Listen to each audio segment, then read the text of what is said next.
Hey guys, welcome to my channel. Meister Geppetto here. Hope you have a wonderful Friday and a wonderful weekend. Hope you got something planned that you can do to keep yourself occupied and have a good weekend. So I'm coming with something today, coming to you about something I've been seeing on Facebook and YouTube. Uh, Something about nurses not getting the equipment that they need to do their job safely and properly. I've been seeing that they're not getting gloves or masks or personal protective equipment that they need, and they're being told to reuse the stuff over and over, and it's putting themselves at health risks. It's not only risking their health, but it's also risking the health of all their patients that they come in contact with as well. Um, so this message is for any nurses that are watching or anyone that knows a nurse, or share this video. Maybe nurses will see this. So, two instances in my life. Um, One, company I used to work for, they wanted me, I came in and we have a certain amount of hours we can work. Back then it was 70 hours that we could work in a week. And then we had to take 32 hours off to reset our logbook. Back then we had paper logbooks that we used to run. So I told my supervisor, which was also the company owner, told me he wanted me to do a whole weekend's worth of work. And I told him I only had 3 hours left. I had 67 hours in, and I couldn't work anymore. I could only do maybe a 3 hour run, and then that's it. He wanted me to do this run for the whole weekend and told me to run down to the truck stop, get another logbook, and start filling it out. Well, I asked him, what, you want me to do? You want me to run illegal? He told me, I want you to do what it takes to get the job done. So that really kind of upset me when he told me that. So I went out to the truck and I got the keys. And I brought it into him and I handed it to him. I said, I quit. You do what it takes to get the job done. I won't be told to run illegal. I won't be told to run dangerously. It's not just risking my health, my safety, but it's also risking the safety and the health of the people around me. If I fall asleep and roll that truck and I land on top of a car full of, kids or whatever, I couldn't forgive myself.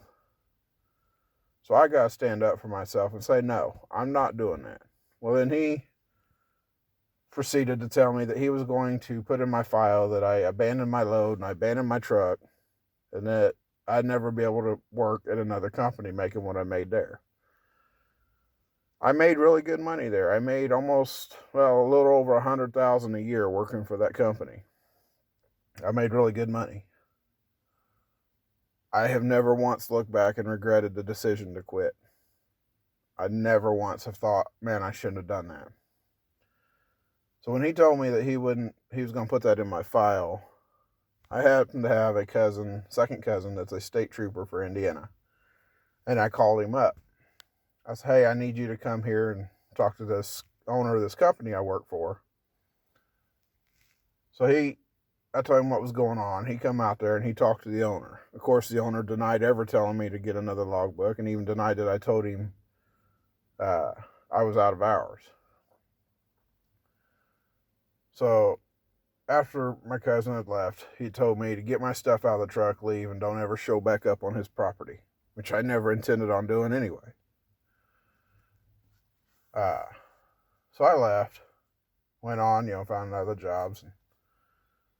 About 2 years later, I found out that the Indiana State DOT done an audit on his company, and he had multiple drivers that ran double logbooks that they found, and ended up shutting the company down. He was fined heavily for it.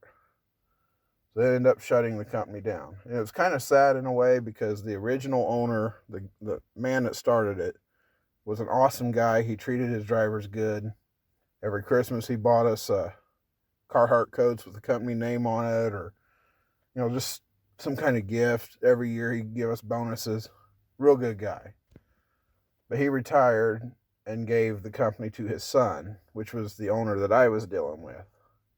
His son never stepped foot in a truck. He had a license only because, his dad owned a trucking company, but he never drove a truck for his dad. So he took over the company not knowing anything about driving, pushing his drivers to run illegal. So yeah, I quit there and never did look back, never regretted it. I know that I never done anything unsafe for him, and no one ever got hurt because of me. I stood up for myself, and that's why I'm telling these nurses, stand up for yourself. Tell the hospitals, no, band together. Which brings me to another point. The company that I drive for now is a really good company, and the company itself tells you, run safely, do not run illegal. They want you to run by the book. Now, however, we do have a few supervisors throughout the system that know nothing about driving a truck or don't really care. They just want to get freight off the dock, and that's it. We are, as I said, we're a union company, so it helps that we can band together when there's issues going on, and we have somebody to fight for us, to fight against those supervisors. Every couple of years we have a union, like 3 or 4 years, we have a contract negotiation. And if there's something that we want in our contract, we negotiate it. And if the company and the union come to a deadlock, then we go on a strike. A lot of people think that we're just crying. They say lots of people would like to have that job, but they don't realize the safety things that we're trying to get out of the negotiations, the things that we want. Yeah, better benefits, better pay, but safer equipment and stuff. Some of our equipment is very, very old. Now I'm about to show you something. This happened to me this morning. My supervisor had the dock workers load this trailer up, and he wanted me to take this trailer out with my load. I had approximately 26,000 pounds of freight in it, including 5,000 pounds of hazardous materials. Some kind of corrosive acid materials or something. So every morning when you start your truck, you're ready to start your route, you got to check everything out. It's called our pre-trip. That's required by the DOT law to check your truck out, check your trailer out, make sure everything's safe. So once I got in, I hooked my truck up to this trailer. I pulled it out from the dock so I could do a thorough inspection on it. And I want to show you what I come across. I'll get to that in just a second. So if you see this beam right here, this is called a cross beam. It's part of the frame of the trailer, and it's what basically holds the floor up. If you look at them, they all go straight across. They're not bent or anything. If I get to this one, you can tell it is extremely bent. And I get to this one, and again, extremely bent and broken off from the frame, from right up in here. And then I get to this one, it looks fairly straight. And you get to this one, and it's completely broke off back there. There's no beam. You can see where the beam used to be, and there's no beam there. And you get to this one, again, it's flat, it's twisted, it's damaged, it's destroyed. And you get to this one, again, you can see it's broke. Zoom in here. You can see that it's broke right here. It's twisted and damaged. You get to this one, it's got some damage on it. You get to that one, you can see it's twisted and damaged. So I have 1, 2, 3, 4, 5, 6, 7, 8 beams that are damaged on this trailer. So I go to my supervisor and I say to him, I tell him that those beams are damaged and that I'm refusing to pull that trailer. He tells me I'm going to pull that trailer and I'm going to like it. He wants to argue with me about it. Now, the reason that he thinks I don't want to pull it is because when they loaded the load, they loaded stuff all cattywampus on it. They put, say for instance, customer A was first to be unloaded. Customer B was next to be unloaded. Customer C was third to be unloaded. And then they had more freight in the middle of the trailer for customer A, which means I would have had to backtrack and go back to the first customer I went to. So he was thinking that I was upset about that. And I told him, I didn't ever even bring that up. I'm not worried about that. Well, we argued back and forth about it. And so I get tired of arguing with him, and I go to our terminal manager. As I'm walking to the terminal manager's office, our safety manager happened to walk past me, so I grabbed him too. Went to the terminal manager's office, told him about the trailer, and I said, this supervisor is wanting me to pull it. He's not wanting me to strip the freight off of it and put it on a fresh trailer. He's not allowing me to do that. So the terminal manager calls the dock supervisor that I argued with, and he said, what's going on? He calls me out by my last name. I'll use my video name, my YouTube name, Mr. Geppetto. He said, what's going on with Mr. Geppetto? The supervisor said, he just don't want to unload. He just don't want to do this route because the load has been loaded odd, and he's crying about that. I told the terminal manager, it has nothing to do with the load. Frankly, I don't care because I get paid by the hour. If I have to turn around and go back to the customer A to get that freight off, that's more hours, more time for me. So I don't really care about the load. The trailer is not safe to pull. So the terminal manager and the safety manager both follow me out to the trailer, and I have them look underneath, and they both agree that that trailer is not safe to pull. So they told the dock supervisor, have him unload that trailer and put it all in another trailer, load it on a safe trailer, tag that trailer out of service and put it out in the back of the lot for the mechanics to fix. Or they'll probably end up junking that trailer because it's so old. That really set the dock supervisor off because we're shorthanded on trailers anyway.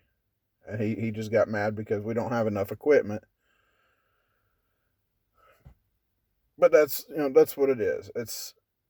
They don't want to, he don't know any better, or he does know better, he just don't care.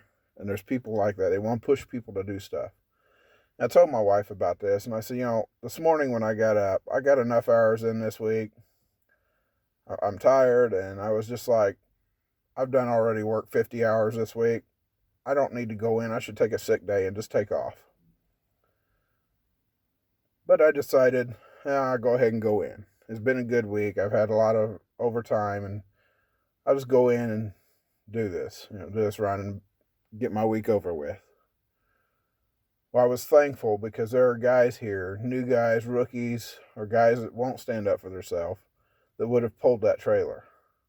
And that trailer is dangerous. That trailer could have collapsed on this side of it and rolled the trailer, possibly injuring somebody or killing somebody. I stood up for myself when I got in here. And that's what it's all about.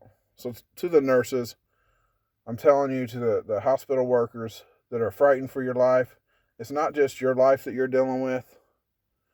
Just like I deal with the general public out there on the highways, I got to take care of myself, and I got to take care of the people around me, because that could be my wife and my grandchildren or my children next to me. And I don't want that trailer breaking and rolling over on them. Same sense, you're taking care of my wife and my children or my family or other people's family. And we don't want that sickness spreading to them because your bosses refuse to give you the proper protection. So I'm telling you, nurses, right now, you hospital workers right now, stand up for yourself. Band together. Tell your bosses, we refuse to work under these circumstances. Give us the proper stuff that we need, or we're not coming in. They need people taking care. And it don't mean that you don't care about your patients. I know you care about your patients. I do. I really know, just like I care about my customers. But sometimes you got to stand up for yourself to show your patients that you care for them. Band together. Refuse to come into work for one day. If they don't give them, refuse for a second day.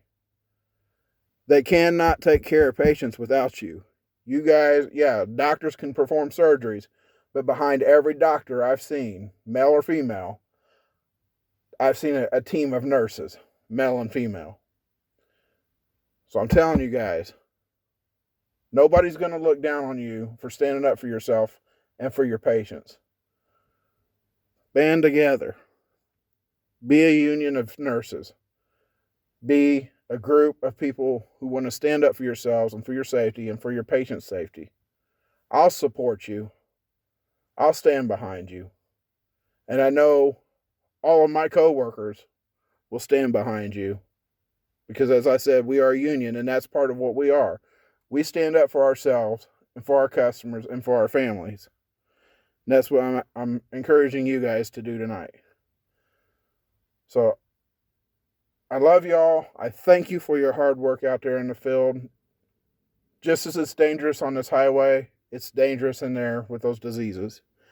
I would be scared to death to be in there. You do a fantastic job, and I thank you for it.